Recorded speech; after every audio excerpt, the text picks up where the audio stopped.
bien le Sud des Rogue States, ceux qui financent le terrorisme, le séparatisme, qui alimentent la guerre, la tension. Mais dans toute cette pluralité de composition du Sud, il y a quand même de l'espoir. Comment le Maroc pourrait renforcer justement ce Sud global?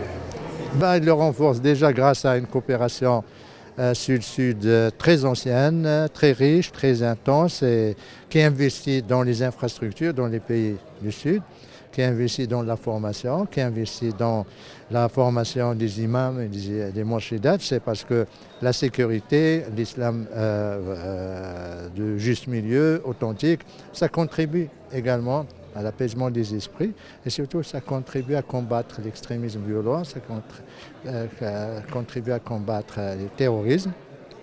C'est également le dernier acte de la solidarité Sud-Sud de la part du Maroc, c'est l'initiative royale de l'accès à l'Atlantique en faveur des pays enclavés du Sahel et du Sahara. C'est une initiative stratégique qui va impacter l'avenir du continent. Et ce n'est pas une initiative qui est ouverte uniquement pour les 4 pays ou 5 pays du Sahel. Il peut bénéficier au Tchad, il peut bénéficier à la République centrafricaine, il peut bénéficier même de l'autre côté de l'Afrique. Comme vous le savez maintenant, la mer Rouge elle est presque sous les missiles et les drones des Houthis. L'Atlantique est devenu la voie la plus pacifique, la plus sûre pour le transport maritime international. Et cette possibilité de pouvoir avoir des ports en eau profonde comme celui qui est en construction à Dakhla est une opportunité pas seulement pour le Maroc, pour le développement du Sahara, mais également pour l'intégration, pour le développement de la région du Sahel et l'intégration économique de l'ensemble des pays de la façade atlantique du continent africain.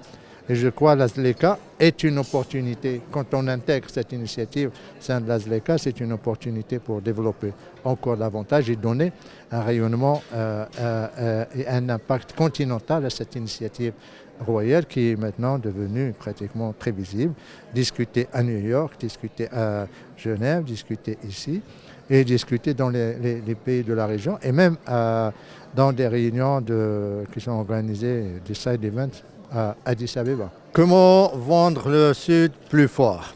Tout d'abord, en créant une atmosphère de confiance, parce que la confiance est fondamentale, l'unité, la coopération, la solidarité dans le développement.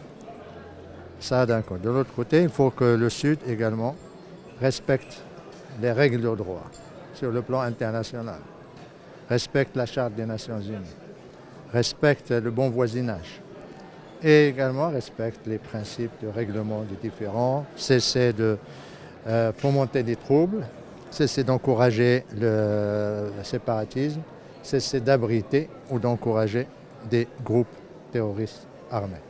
Le Sud, comme je l'ai présenté tout à l'heure, il est pluriel, il est multiple, il n'y a pas qu'un seul. Mais nous sommes capables de créer un Sud qui soit solidaire. Nous sommes pratiquement 135 pays du Sud. C'est une voie puissante, mais pour qu'il puisse être impactante, il doit être uni, il doit être solidaire. Surtout sur les grandes questions. Il n'y a aucune intention d'interférer dans les questions de souveraineté ou les questions internes des États, mais le Sud est capable, quand il est solidaire, de réaliser des résultats inimaginables. Il est capable de l'impossible. How interesting, how wonderful it is, the identity on that sort of like same parallel. So cutting the dependency, and that starts with us. So get rid of the McDonald's and the Starbucks.